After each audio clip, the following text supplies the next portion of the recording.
Dua bintang andalan Gerald Vandenberg pulih dari cedera. Hoki Caraka layak dicoret dari Timnas Indonesia U23. Alasan skuad Garuda Muda bisa juarai Piala AFF U23 2025. Irak protes ke AFC tolak pengunduran jadwal lawan Timnas Indonesia. Assalamualaikum warahmatullahi wabarakatuh. Salam olahraga. Menjelang final AFF U23 tahun 2025, dua andalan Gerald Vandenberg, Jean Raven dan Arkan Fikri dikabarkan pulih dari cedera. Alasan Garuda Muda bisa juara AFF U23 tahun 2025. Selanjutnya, Hoki Caraka layak dicoret dari Timnas U23. Dan yang terakhir, Irak protes ke AFC perubahan jadwal lawan Timnas Indonesia. Coba kita saksikan bersama ya. Kabar baik menghampiri skuad Garuda Muda jelang menghadapi Vietnam di final Piala AFF U23 2025. Seperti yang diketahui, Timnas Indonesia U23 lolos ke partai puncak dengan perjuangan yang begitu luar biasa. Sempat pesta gol ke gawang Brunei, skuad Garuda Muda mulai diragukan saat menghadapi Filipina dan Malaysia. Hingga akhirnya, Jean Raven dan kawan-kawan membuktikan kualitasnya di semifinal lawan Thailand. Penurunan performa skuad asuhan Gerald Vandenberg pun sempat terjadi. Absennya Arkan Fikri dan Tony Firmansyah menjadi kerugian besar bagi Timnas Indonesia U23. Terlebih kedua pemain tersebut memiliki kontribusi signifikan dalam membangun permainan tim. Jean Raven juga mengundang kekhawatiran lantaran cedera usai menghadapi Thailand. Namun, Ketua PSSI Erick Thohir memastikan kabar positif di hari H final Piala AFF U23. Ketika ditanya, Erick Thohir, Raven, dan Arkan Fikri mengaku bahwa keadaannya telah aman. Melalui Instagram pribadinya, Erick Thohir seakan menginformasikan bahwa dua bintang andalan Gerald Vandenberg siap tampil lawan Vietnam. Kendati begitu, kondisi Tony Firmansyah masih diragukan. Gelandang Persebaya Surabaya tersebut telah absen saat Timnas Indonesia U23 menjungkalkan Thailand U23 di semifinal. Namun, hadirnya Arkan Fikri dinilai sudah cukup untuk mengembalikan roh permainan skuad Garuda Muda. Terlebih, ketajaman Jean Raven juga kembali tersedia untuk meneror gawang Vietnam. 1. Dukungan Garuda Fans. Bertanding di Stadion Utama Gelora Bung Karno, dukungan puluhan ribu supporter bisa menjadi energi tambahan yang membakar semangat para pemain. Atmosfer stadion yang riuh bisa menjadi tekanan bagi lawan dan justru menaikkan adrenalin tim sendiri. Seperti diketahui, pemain seringkali tampil lebih berani dan percaya diri saat mendapatkan sorakan positif dari tribun. Motivasi ekstra dari publik sendiri ini sangat penting di laga sepenting final. Dalam banyak turnamen besar, kehadiran penonton kerap menjadi faktor pembeda antara menang dan kalah. Tak heran jika para pemain Garuda Muda diyakini akan tampil maksimal demi memberikan kado terbaik untuk para pendukungnya. 2. Balas dendam dan pembuktian. Kekalahan lewat adu penalti di final Piala AFF U23 2023 masih membekas di benak para pemain dan ofisial Timnas Indonesia. Sekarang kesempatan untuk membalas dendam terbuka lebar. Semangat pembuktian bahwa Indonesia layak menjadi juara akan menjadi bahan bakar mental yang sangat kuat. Dominasi Vietnam yang telah menjuarai dua edisi terakhir jelas menimbulkan hasrat besar untuk menghentikan laju mereka. Tak hanya bagi pemain, tapi juga bagi masyarakat Indonesia yang merindukan kejayaan di level Asia Tenggara. 3. Performa dan persiapan tim yang meningkat. Selama turnamen, performa Indonesia menunjukkan grafik naik. Tim ini bukan hanya kuat secara fisik dan mental, tetapi juga menunjukkan kematangan strategi yang dipersiapkan matang oleh pelatih dan staf. Garuda Muda pun tampaknya tidak hanya mengandalkan semangat, tetapi juga perhitungan taktik yang terukur. Hal ini menjadi kombinasi ideal untuk mengimbangi kekuatan teknis Vietnam.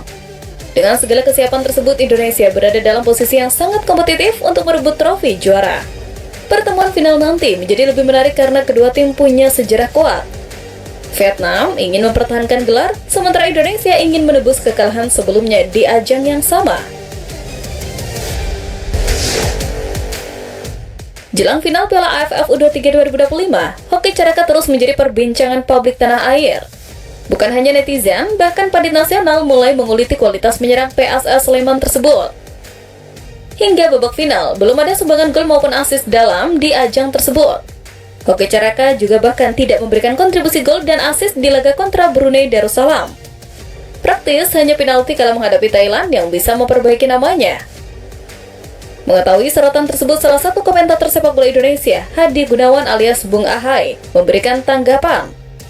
Pria yang menghiasi acara sepak bola dalam salah satu stasiun TV tersebut mengiyakan kritik dari netizen.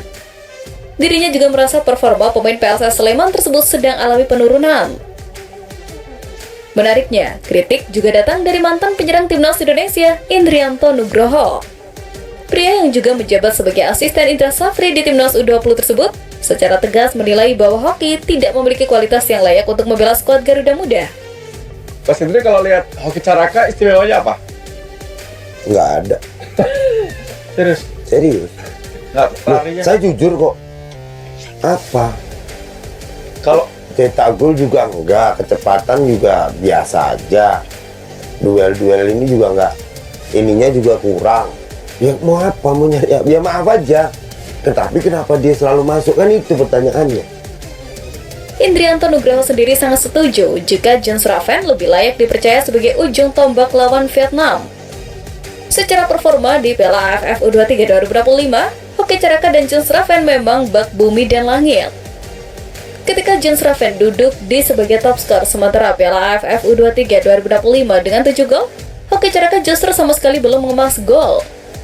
Padahal Hoki Caraka yang telah mengemas 10 caps bersama timnas Indonesia senior diharapkan muncul sebagai mesin gol timnas Indonesia U23 di Piala AFF U23 2025. Namun, dari 3 laga yang dimainkan, Hoki Caraka sama sekali gagal mencetak gol. Drama round 4 kualifikasi Piala Dunia 2026 kembali memanas. Kali ini giliran Federasi Sepak Bola Irak yang meradang usai AFC menuruti kemauan PSSI mengubah jadwal kick-off pertandingan yang melibatkan timnas Indonesia.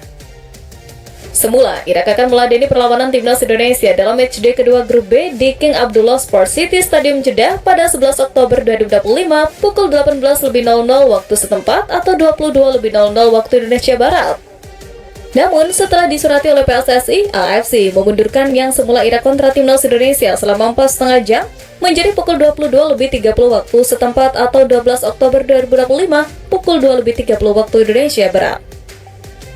PSSI meminta pergeseran kick-off karena merasa waktu pemulihan timnas Indonesia cukup pendek dari matchday pertama grup B menghadapi timnas Arab Saudi di King Abdullah Sports City Stadium pada 8 Oktober 2025 pukul 20.15 waktu setempat atau 9 Oktober 2025 pukul 00.15 waktu Indonesia Barat.